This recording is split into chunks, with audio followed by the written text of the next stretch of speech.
Saudações, irmãos, irmãs e queridos visitantes. Vamos hoje estar no livro de Mateus, capítulo 1, dos versículos 16 a 25, e vamos ter como tema o nascimento do Salvador.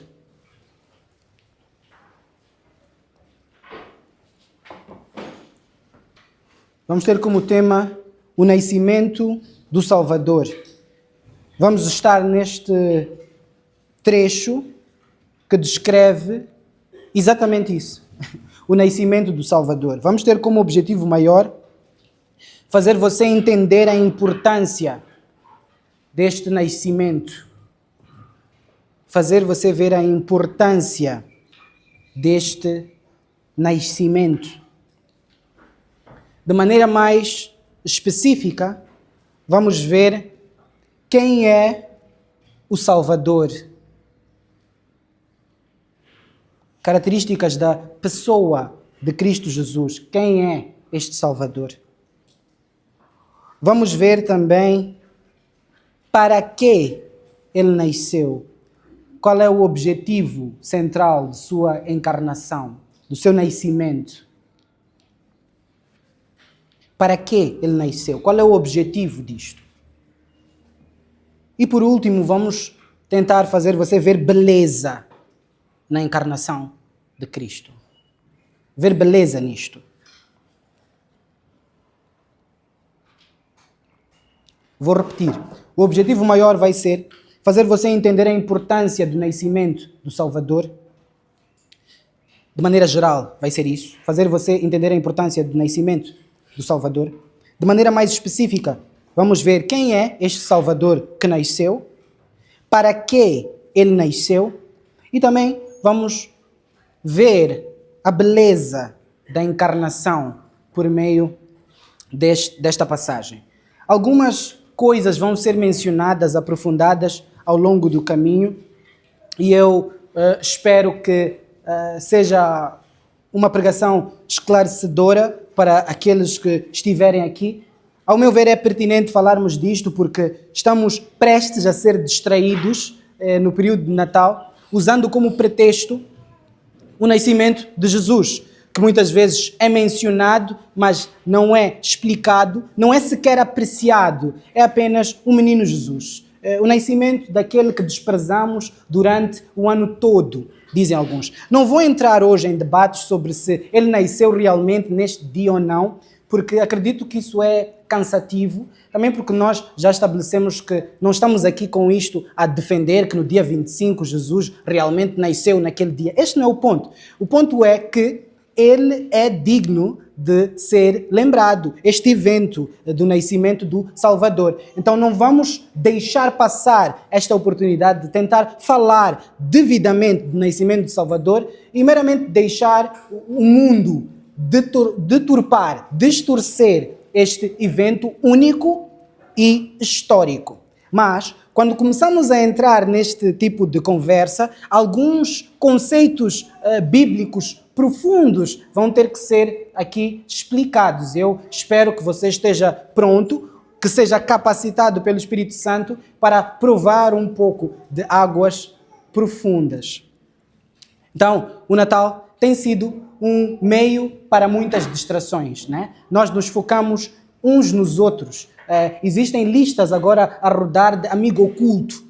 Mas só que eu acho que há um amigo que está oculto, de verdade, que na verdade nem é amigo de muitos destes, que é o próprio Jesus. O próprio Jesus foi ocultado do Natal, que é a data centrada nele, supostamente. Então nós estamos demasiadamente distraídos, demasiadamente focados. Talvez agora até na sua mente esteja a passar várias opções, entre micro-ondas até um mero chocolate, do que você vai dar ao seu amigo oculto. Mas o Natal, este evento natalício do nascimento de Jesus, deve nos fazer não pensar no que vamos dar de material aos outros, mas do que recebemos do próprio Deus, como vai mostrar a passagem. Então, este é um chamado a não perdermos o foco e a olharmos para o texto bíblico quando formos falar do nascimento do Salvador. E no dia 25, você vai ter a oportunidade talvez de estar rodeado de outras pessoas e naquele momento você vai dizer: eu não vou deixar passar, eu vou aproveitar esta oportunidade para corrigir a percepção deste evento como tal. E você até pode fazer um teste social. Você vai perguntar às pessoas que estiverem consigo no dia 25, está a celebrar o quê? E veja o que enche o coração destas pessoas. O que é que está na caixinha do presente? E falamos aqui também de Jesus e os pequeninos, e muitas vezes nós ensinamos as crianças a terem a expectativa errada no Natal. Elas estão focadas em o que Pai Natal vai me dar. E Jesus, muitas vezes, nem nas nossas decorações está. Vemos árvores com luzes, mas que eu ainda não percebi, por assim dizer, de que maneira isto aproxima-nos da verdade deste nascimento do Salvador. Então vamos usar o texto bíblico, que é melhor do que eu, para explicar estas coisas e espero que Deus nos ajude. O versículo 16, que dissemos que seria o início, é na verdade o fim de uma genealogia. A genealogia é aquela porção de texto bíblico onde o autor vai dizendo este deu à luz aquele, deu à luz aquele. É o trecho da Bíblia mais saltado, indicam os meus estudos. Ao que eu percebo, muita gente, ao ler a passagem, os textos das Escrituras, tende a saltar as genealogias porque vê elas como um fardo, como um peso ou como uma porção sem sentido. Mas percebamos que, para o autor deste Evangelho de Mateus, que está aqui na primeira página do Novo Testamento, o Novo Testamento começa com uma genealogia. E isto nos mostra a relevância destas genealogias. O que é que o autor quer mostrar com isto? O versículo 16 vai dizer: Jacó gerou José, marido de Maria. Maria deu à luz Jesus, que é chamado Cristo. Cristo significa ungido. Cristo não é apelido de Jesus, é um título. Significa aquele que foi ungido. É Cristo. Então, quando você diz Jesus Cristo, você vai dizer Jesus o ungido. Ungido para quê? Ungido para ser rei. Rei do povo de Deus. Isso vamos aprofundar mais à frente e com isso vamos também estabelecer a importância dessa genealogia que está aqui atrás. Mas podemos dizer que essa genealogia, por agora, está aqui para provar a validade desta declaração de que Jesus, este que nasceu, é o Cristo. E ele precisa provar. Porque o Cristo tem que ter um certo pai, um certo laço familiar.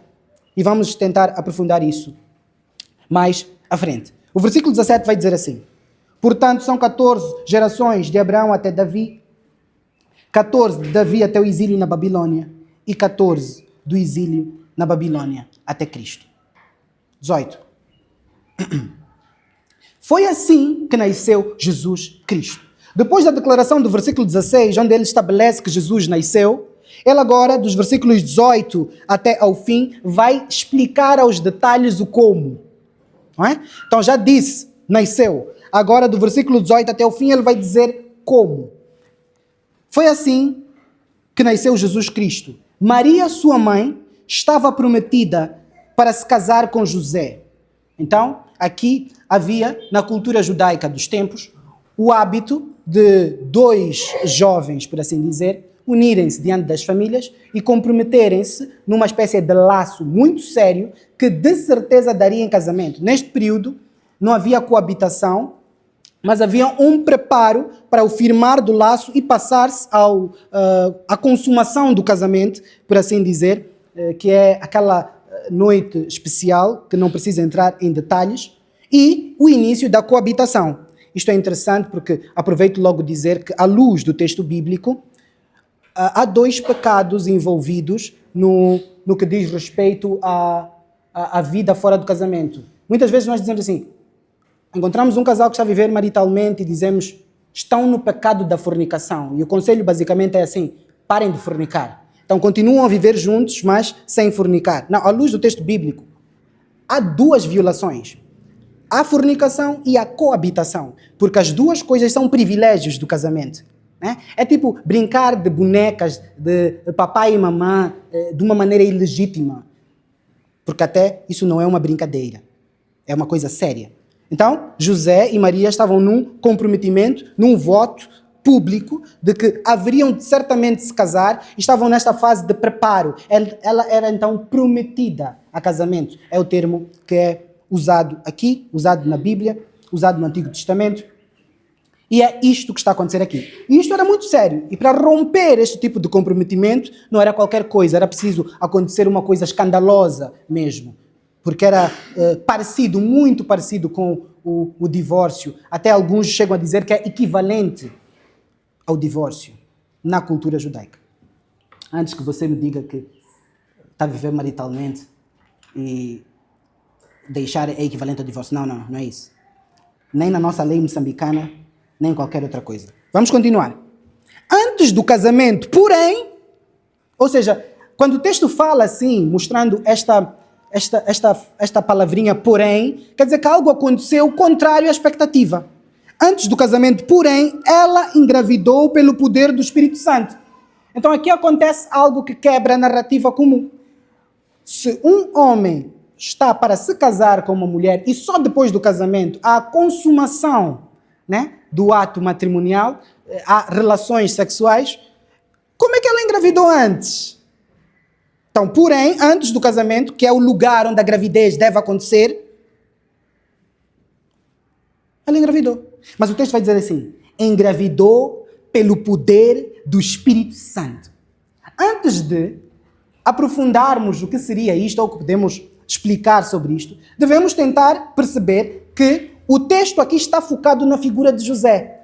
Primeiro, a genealogia está ligada a José e agora está aqui a falar de uma Maria que estava prometida a casar com este José da genealogia apresentada. O que deve nos fazer ficar com alguma questão na cabeça é como é que José reage a esta situação.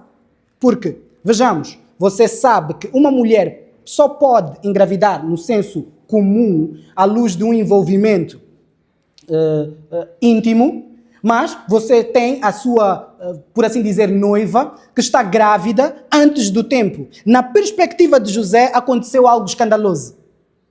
Então vejamos o que vai acontecer, o que vai dizer o versículo 19.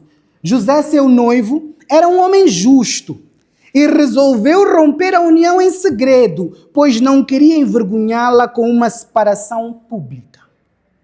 Então José, como um homem íntegro, ele reconhece que aqui houve uma violação do que era esperado.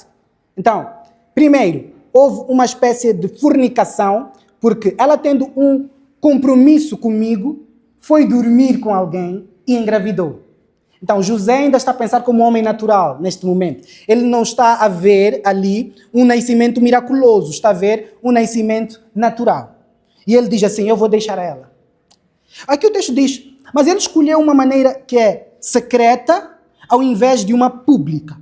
O que seria isso? Porque no fim do dia ele está a deixar a mulher. E se ele deixa, todo mundo vai saber, vai ser público que ele deixou. Então o que quer dizer isto, deixar de maneira secreta e não pública, sendo que no momento em que ele deixa Maria, fica público que ele não está com Maria. Ou que não vai se casar. Vão dizer, então os preparativos, não, já não estou com ela. E torna-se público o que supostamente fez em secreto. Então, acho que é relevante perguntarmos o que seria isto. Então, precisamos de uma ajuda textual. Vamos para Deuteronômio 22, versículos 23 e 24, para entender melhor o que está por detrás desta atitude de José e o que é que há de justo aqui. Então, aqui estamos na lei de Moisés, que estava em vigor nos tempos do nascimento de Jesus. Jesus nasce debaixo da lei, ou seja, no momento em que a lei mosaica ainda está em total vigor na comunidade judaica. O versículo 23 vai dizer o seguinte, do capítulo 22 de Deuteronômio. Se um homem encontrar uma moça virgem prometida em casamento, está a bater. Então, as prometidas em casamento, que não eram moças vergonhosas, eram virgens. Vamos fazer a matemática. Se José é homem justo, com que tipo de moça ele haveria de se relacionar? Virgem. Então aqui já estabelecemos a virgindade de Maria. Muito bem. Prometido em casamento. E tiver relações sexuais com ela dentro da cidade. Veja só, aqui é alguém que não é o rapaz com quem esta moça está prometida em casamento, ou a quem esta moça está prometida a casamento, que acaba deitando-se com esta moça na cidade. Virgem. Qual é a solução pública para este tipo de pecado? 24. Levem os dois para a porta da cidade. Atenção. Quem comete o ato né? O homem que vai até a moça e a própria moça são levados para a porta da cidade. É um juízo público que vai ser feito. Vejamos. E executem-nos por apedrejamento. Ou seja, o que Maria merecia, se o que José estava a pensar era verdadeiro, era uma pena de morte.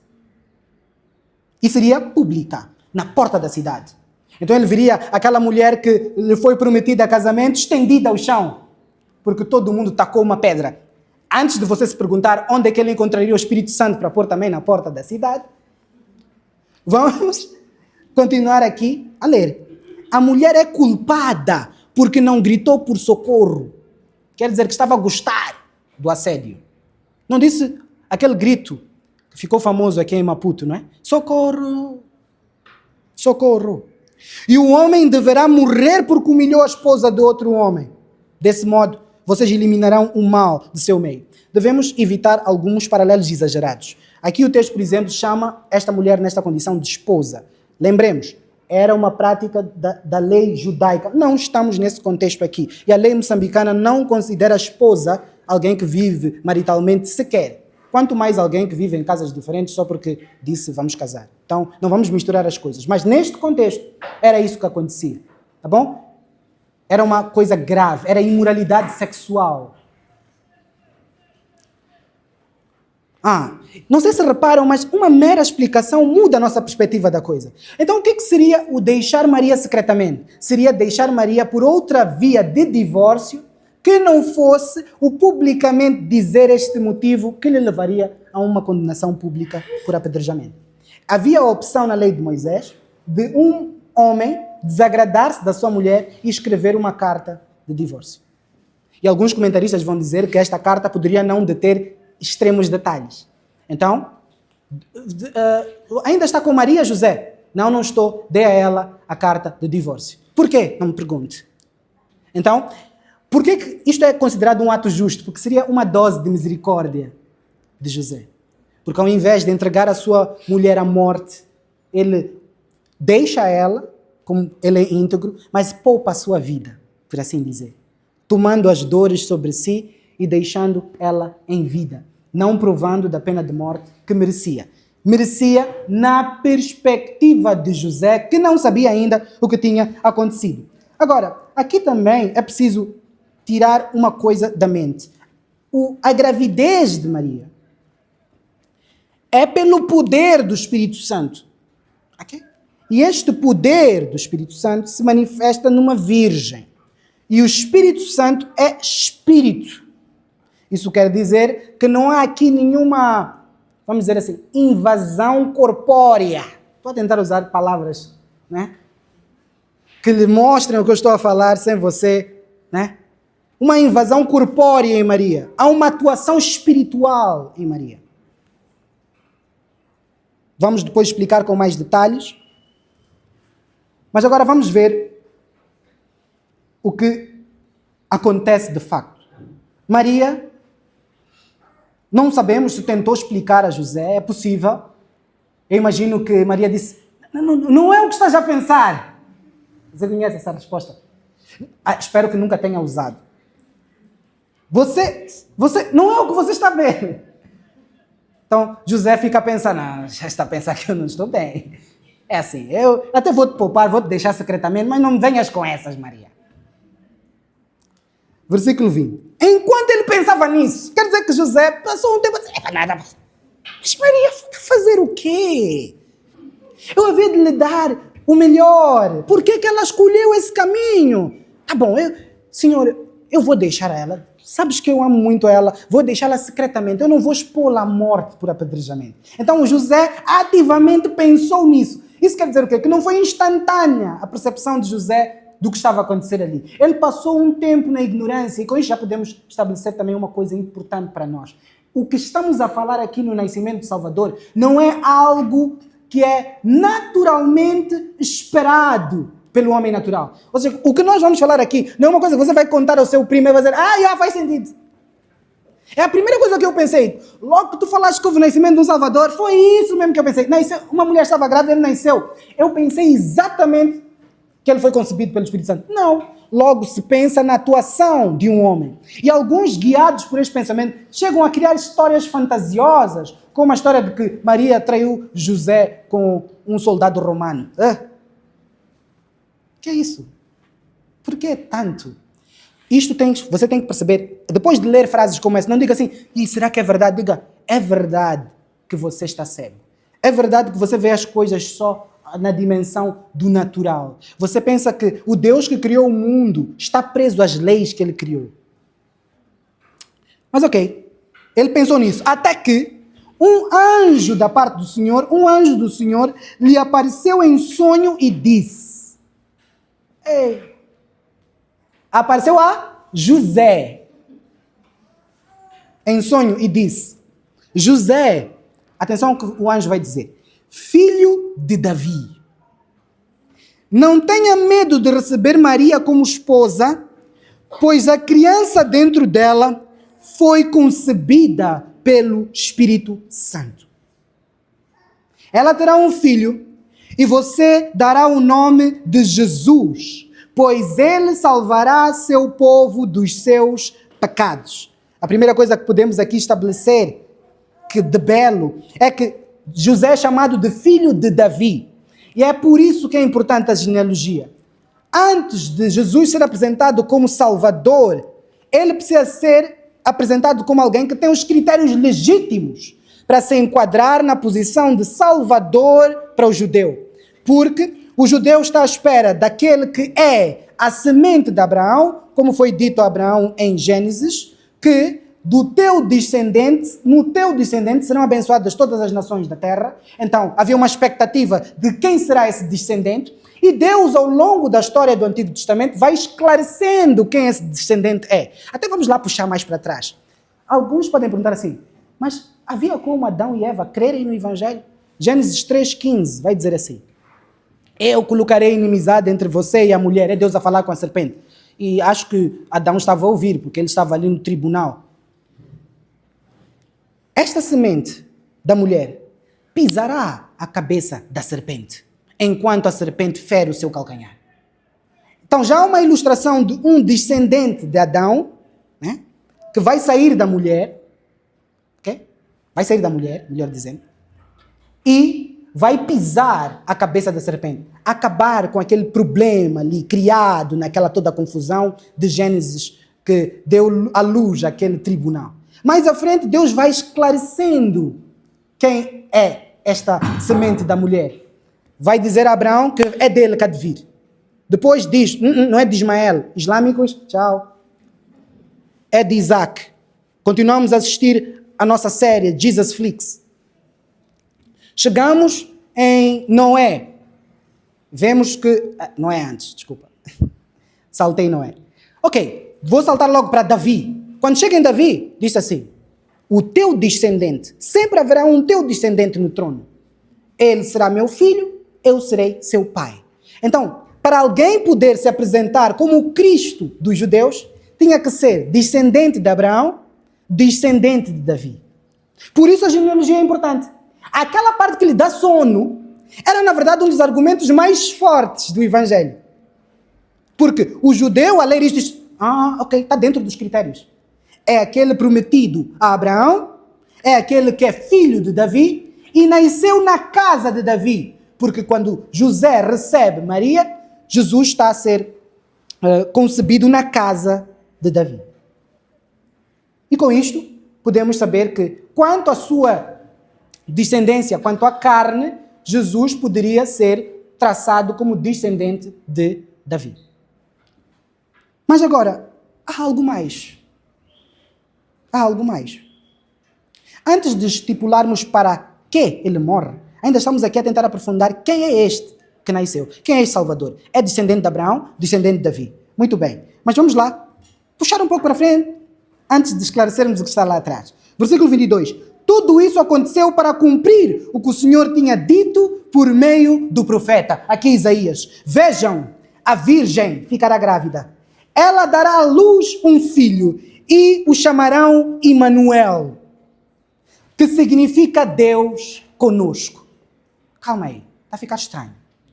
Primeiro, uma coisa que você pode não ter percebido. Jesus significa Yahweh salva. Que o nome de Jesus já tem em si uma conotação de que é Deus a salvar. Segundo, é o cumprimento de uma profecia de uma virgem a dar à luz, e aquele que nasce é chamado Deus conosco. Ou seja, este Salvador que está a nascer não é somente quanto à carne, quanto àquela natureza humana que ele tinha, né? Ao sair do ventre de Maria, descendente de Davi e de Abraão, mas quanto à natureza divina, era o próprio Deus. Ou seja, o que está a acontecer no ventre de Maria é uma atuação de Deus. Agora vejamos. Quem está a nascer é aquele que Deus disse, eu vou chamar de filho, porque realmente é filho. Filho de quem? O momento que você chama Jesus de filho, tem que haver pai. E ao mesmo tempo, quem faz a concepção é o Espírito. Ou seja, nós acreditamos num Deus que existe igualmente em três pessoas. Uma cautela que é preciso aqui dar. Quando você ouve o termo pessoa em Moçambique, você logo vê uma pessoa, no sentido de um corpo. Então, quando nós dizemos três pessoas, você pode ter um ídolo na cabeça, que é um ser com três corpos. Isso não é cristianismo. Pessoa divina deve ser definida como uma pessoa é aquele atributo que permite relacionamento. Você só pode se relacionar com um ser que seja pessoal. Agora, o que é natureza? Quando dizemos uma só natureza, três pessoas. Natureza é aquilo que faz de uma determinada coisa o que ela é. Então, vamos explicar o seguinte. Esta cadeira tem uma essência, tem uma natureza, mas não tem pessoalidade. Eu não posso construir um relacionamento com esta cadeira, a não ser que eu esteja demente. Por quê? Porque a cadeira tem uma natureza, tem um quê, mas não tem um quem. Então, este aspecto quem que faz uma pessoa. E uma pessoa divina é este quem que tem posse desta natureza divina invisível. Então, aqui estamos a falar de coisas invisíveis aqui. Ainda não vi corpos aqui. Então, um só Deus, o que? Deus. Quem? Pai, Filho e Espírito Santo. Podemos então dizer que nosso Deus é um que, uma natureza divina, com três quens. Ou seja, este atributo de pessoalidade. Por isso pode haver relacionamento. E isto é diferente de uma pessoa humana. Porque uma pessoa humana é um que com um quem. Então você diz assim, eu sou uma pessoa humana, eu sou um ser humano. Ser humano é o que você é. Quem você é? Vamos lá aqui escolher alguém. Vamos lá. Tobias. Tobias é quem é. O que é ser humano? Quando falamos de um ser humano, o quê? Um ser humano só tem um quem. Por isso para nós é difícil pensarmos num ser que tem três quens. Mas é isto que a Bíblia apresenta. Porque o Pai é descrito como contendo atributos que são desta natureza divina. O Filho é descrito contendo esses mesmos atributos. O Espírito também. Então, quem é este que foi concebido aqui? É uma destas pessoas, não as três. Uma só é que experimentou isto. Quem? O Filho. O Filho é enviado pelo Pai. Prova de uma união histórica. A pessoa divina do Filho adquire também natureza humana. A sua natureza humana era humana de verdade. Quer dizer o quê? Jesus, quando nasce, poderia se ouvir. Ué. Você não haveria de entrar ali na manjedoura e dizer, que bebê maduro. Não é? Esta maneira de ver Jesus, como se ele fosse ali ao nascer, já que ele é Deus, não é que estamos a dizer, então ele não chora, ele é um bebê maduro, não é? Não. Aí estaríamos a fazer da sua natureza humana uma natureza que não é humana, porque é típico da natureza humana ao nascer chorar, para abrir as cordas vocais e outras coisas que eu não entendo. Isso também quer dizer, ao contrário do que alguns tentam especular, de acordo com textos extra-bíblicos, como o proto-evangelho de Tiago, que uma senhora chamada Salomé, depois do parto de Jesus, foi verificar as condições do lugar onde Jesus saiu, se você me entende, e viu que lá estava intacto. E aí vem a virgindade perpétua de Maria. Mas nós temos que dizer assim, Jesus tinha natureza humana real, de tal maneira que para passar, se é que você me entende, para um corpo físico real passar, houve algum tipo de... Você me entendeu? Ou seja, Jesus realmente nasceu. Como nasceu qualquer bebê. Então, há um poder do Espírito Santo que atua no ventre de Maria, criando miraculosamente a natureza humana de Jesus. Mas a pessoa que está a ser concebida ali é aquela pessoa divina, que agora, para além da natureza divina, tem também natureza humana. Isto é um ato histórico que só aconteceu uma vez, nunca mais vai acontecer. Quando Deus eterno assume natureza humana também.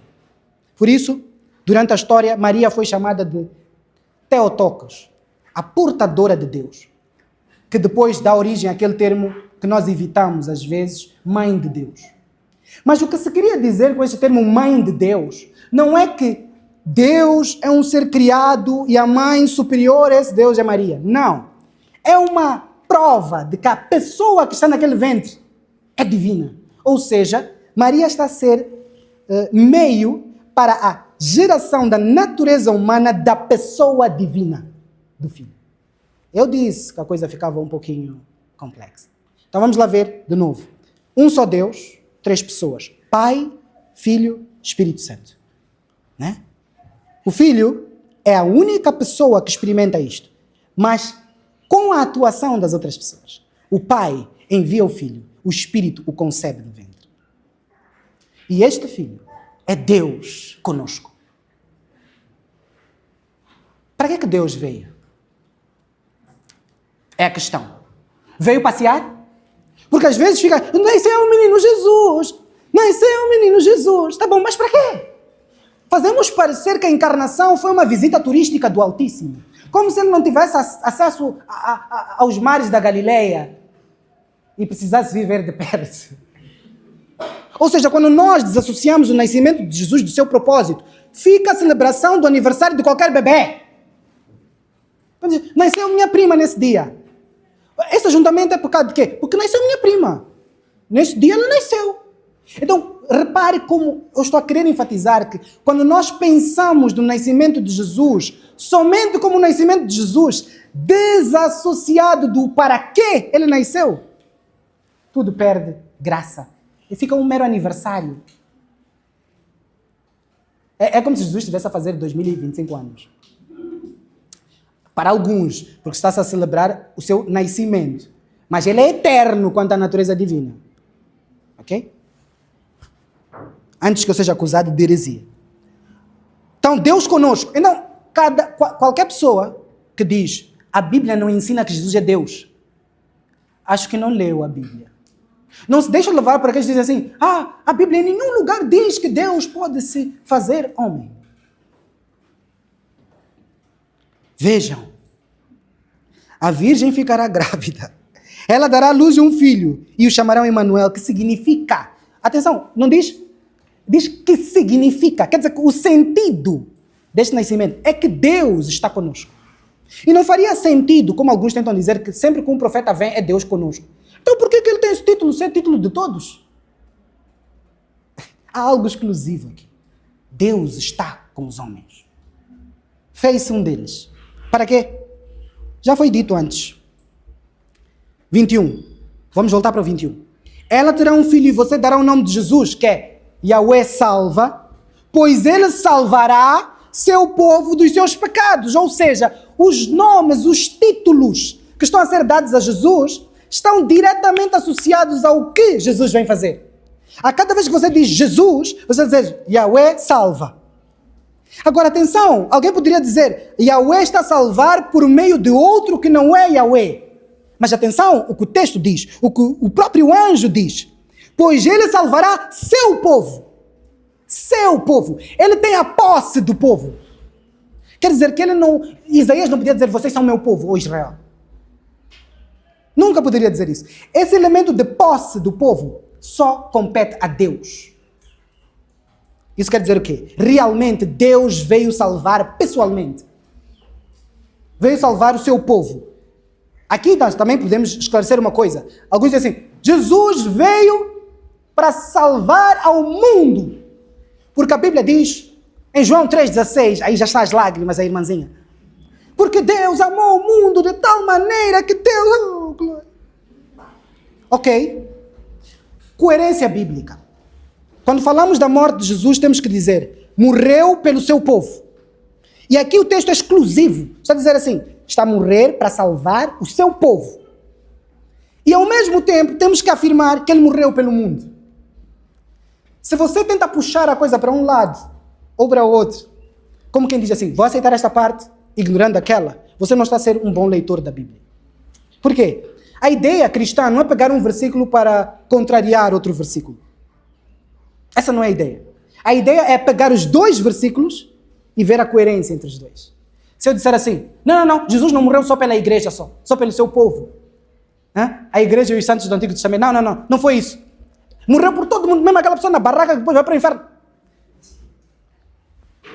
Então, faz parte do povo? Não, mas ele morreu para salvar o povo. Então, o que é que nós podemos concluir com isto? Ou afirmar com isto? Que Jesus morreu pelos pecados do mundo inteiro. Porque no mundo inteiro há pessoas que compõem o seu povo. Ou seja, ao dizer isto, quando os evangelhos vão dizer morreu pelo mundo, estão a tentar matar a exclusividade judaica. Ou seja, Jesus não veio para dar a vida somente por aquelas ovelhas do aprisco de Israel. Por isso, Jesus mesmo disse em João 10, eu vim para dar a vida pelas minhas ovelhas, mas não só... Eu tenho outras ovelhas que não estão neste aprisco, que estão em outros lugares, e convém que eu as chame de todos os cantos para haver um só povo e um só pastor. Ou seja, Jesus morre pela igreja e pelos santos do Antigo Testamento, pelos crentes. Voltemos a João 3,16. Deus amou o mundo de tal maneira que deu seu Filho unigênito para que, propósito, todo aquele que nele crê.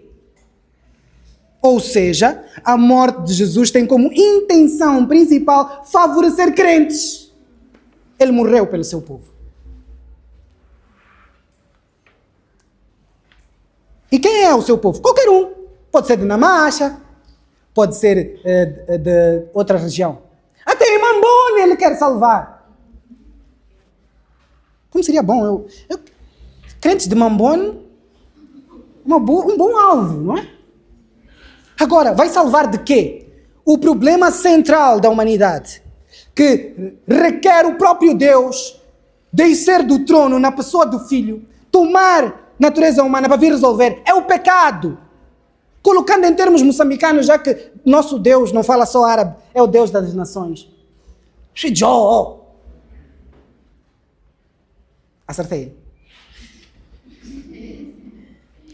Nesse sentido, nós devemos saber que a morte de Jesus, o nascimento de Jesus, é um dos passos para a morte de Jesus.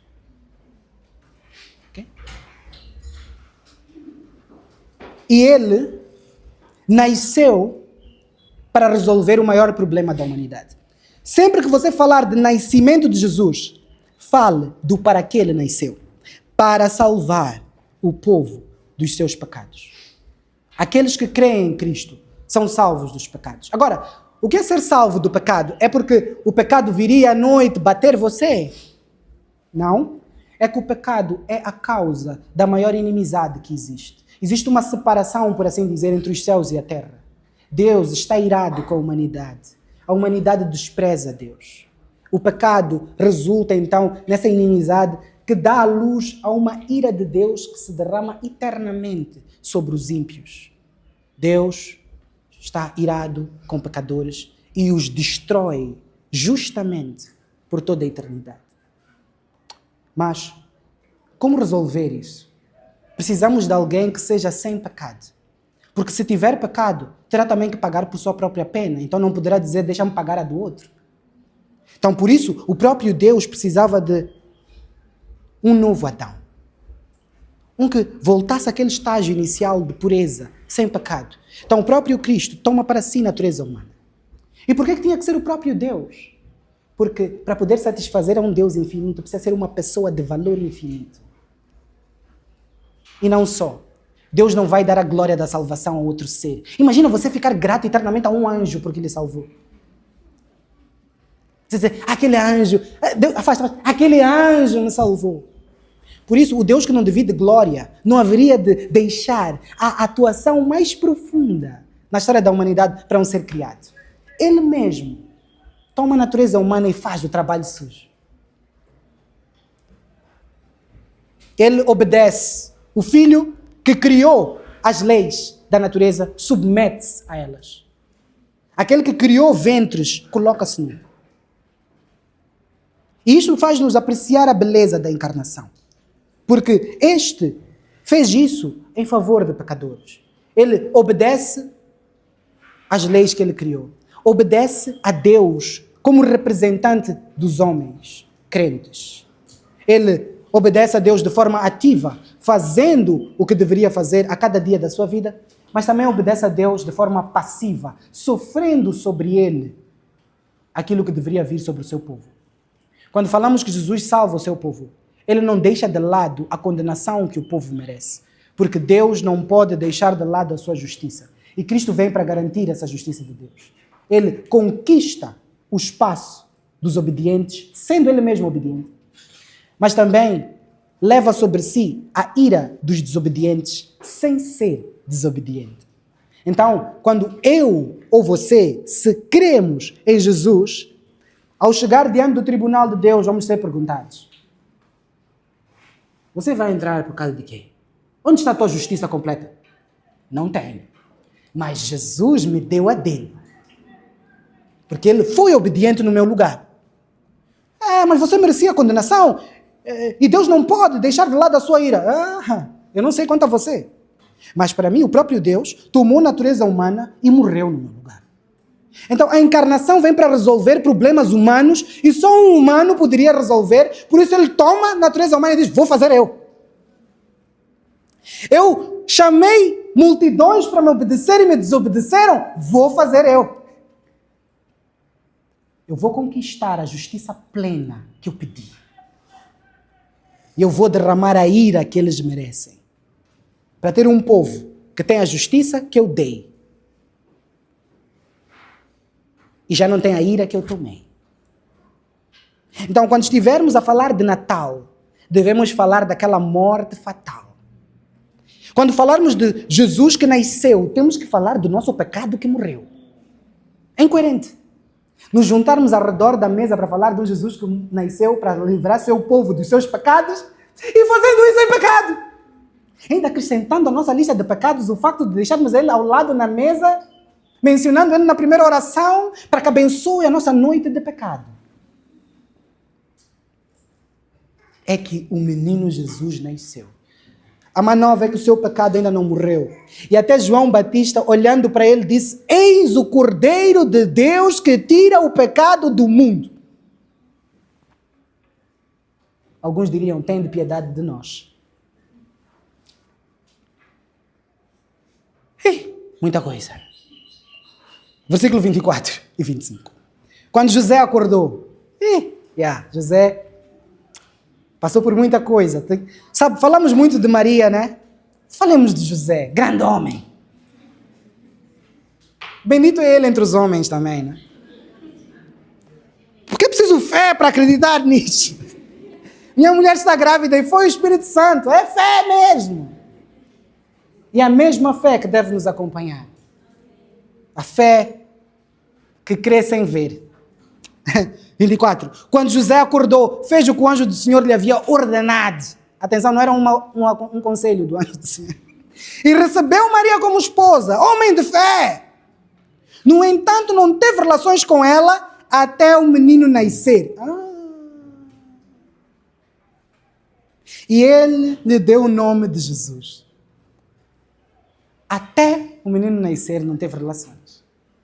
Quer dizer que depois podemos afirmar sem tremer que isso pode sim ter acontecido. E você não precisa ter vergonha de pensar nisso. Você não está em pecado por fazer isso. Vejamos Marcos capítulo 6, dos versículos 1 a 4. Marcos 6, de 1 a 4. Jesus deixou essa região e voltou com seus discípulos para Nazaré, cidade onde tinha morado. No sábado seguinte começou a ensinar na sinagoga e muitos dos que o ouviam se admiraram e perguntavam: de onde vem tanta sabedoria e poder para realizar esses milagres? Se soubessem. Não é esse o carpinteiro, filho de Maria e irmão de Tiago, José, Judas e Simão? Suas irmãs moram aqui entre nós. E sentiam-se muito ofendidos. Está a ver o que estão a dizer aqui? Não é esse o carpinteiro, filho de Maria e irmão de Tiago, José, Judas e Simão? Suas irmãs moram aqui entre nós. Alguns já não dizer assim, não, esse termo irmãos, que significa primos, na verdade. Só que é estranho, sempre que se fala da família de Jesus, é pai, mãe e irmãos. De repente falta-se para os primos, nunca se menciona os tios. É estranho. Há uma preocupação com os primos dele que é um pouquinho problemática. Porque mesmo quando está-se a falar, conhecemos sua mãe, seu pai, de repente as tias são esquecidas, vai-se logo para os filhos das tias. É por isso que eu acredito que a leitura mais natural do texto é que eram irmãos mesmo. Maria também pecou. E nós não podemos querer colocá-la num nível tão alto. Ela tem um lugar especial. José também, viram a fé dele. E nós devemos ter o cuidado de não falar de Maria de forma desrespeitosa, usando como pretexto que os católicos isto, os católicos aquilo. Até há pouco tempo, o novo Papa soltou declarações dizendo que não é aconselhável chamar Maria de corredentora. E alguns vão dizer que ele não quis dizer que a teologia está errada, mas que o uso daquela palavra pode não ajudar, porque vai colocar Maria num lugar assim. E o bom católico vai dizer, está a ver? O Papa, que está sempre a esclarecer as coisas, a trazer união à igreja. O Espírito nunca abandona a sua igreja. Mas foi outro Papa que começou a espalhar a ideia de Maria ser corredentora, esse termo. É. E outra, se foi o Espírito Santo que levou este Papa a dizer que não é aconselhável chamar Maria de corredentora, então era o Espírito Santo que estava nos evangélicos, nos protestantes, todo esse tempo, a dizer que não podem usar esse título. Ou o Espírito Santo só é o Espírito Santo quando está no Papa. O momento em que eles admitem que não é aconselhável, concordam com o protestante, obrigado. Então, ouçam-nos mais. É o que diríamos. Porque há muito mais que precisa ser reduzido aí. Temos também mais coisas em Marcos. Marcos 3:31. Isso está interessante, pelo menos para mim. Vamos ver. Então, a mãe e os irmãos de Jesus foram vê-lo. Jesus estava ali a fazer um discurso, né? Ficaram do lado de fora e mandaram alguém avisá-lo para sair e falar com eles. Havia muitas pessoas sentadas ao seu redor e alguém disse, sua mãe e seus irmãos estão lá fora e o procuram. E outros textos paralelos vão dizer que Maria e os irmãos de Jesus diziam, precisamos ir contê-lo porque ele está fora de si. 33. Jesus respondeu, quem é minha mãe? Quem são meus irmãos? Então olhou para aqueles que estavam ao seu redor e disse, vejam, estes são minha mãe e meus irmãos. Quem faz a vontade de Deus é meu irmão, minha irmã e minha mãe. Com isto, Jesus, ao mesmo tempo que afirma que tem irmãos, quanto à carne, afirma algo muito superior, que a própria Maria, o que tudo indica aqui, estava a ter alguma demonstração de um período, pelo menos, de falta de clareza, de alguma dose de incredulidade. Porque o momento que você quer chamar Jesus para fora, contendo como se ele estivesse fora de si, enquanto ensina a verdade de Deus, eu acho que isso é pecaminoso. E também o dizem vários pais da igreja. Então, o que é que nós diríamos? Que este texto não mostra como Maria é elevada, mas como o nosso Deus se rebaixou. Se rebaixou para se fazer homem como nós, para salvar homens. E isto é a mensagem do Natal. E nós devemos apreciar a beleza da encarnação. Por quê? Porque nós temos aqui aquele Deus que, quanto à sua natureza divina, melhor dizendo, controla o universo, mas que se sujeitou a ser carregado. Ao mesmo tempo em que ele era carregado quanto à sua natureza humana por Maria, ele carregava Maria quanto à sua natureza divina, porque ele sustenta o universo. Isso é terrível. São as maravilhas da encarnação. Nós temos um Deus que desceu. E isso demonstra amor e preocupação.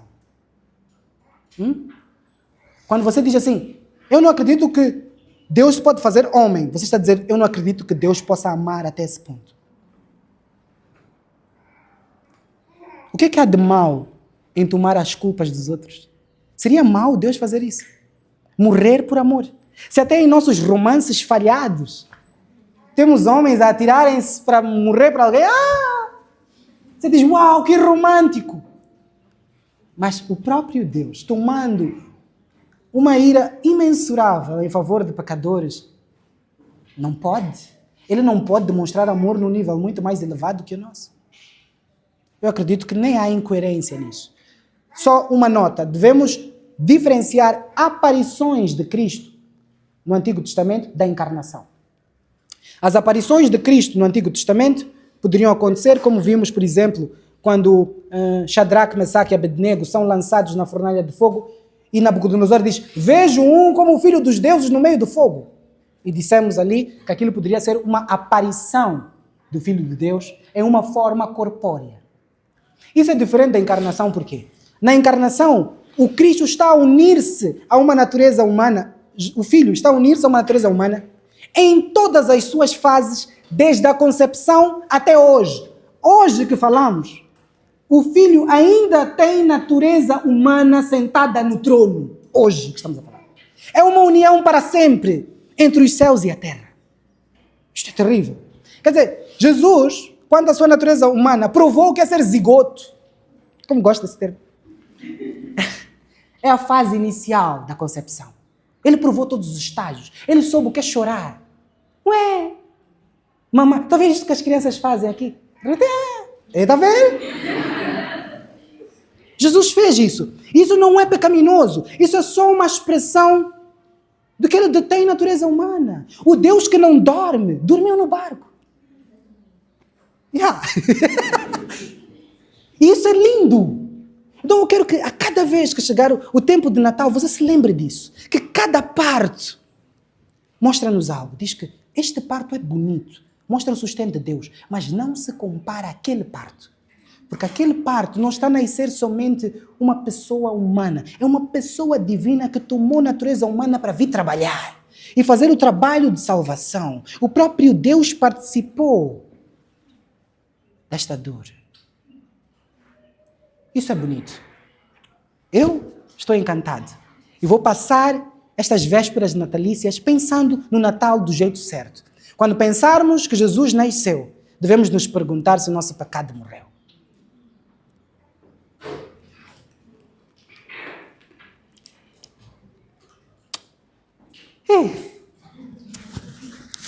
Se você na mesa de Natal não falar nada,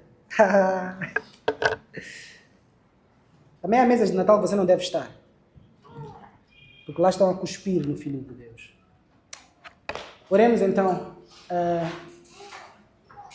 para que possamos ver a beleza desta encarnação. Ver a beleza do nascimento de Salvador. Né? E poder dizer que faz sentido celebrarmos isto. Porque é algo lindo. É o início, por assim dizer, do trabalho do Filho em nosso povo. em favor de seu povo. Oremos para não banalizar a morte de Cristo.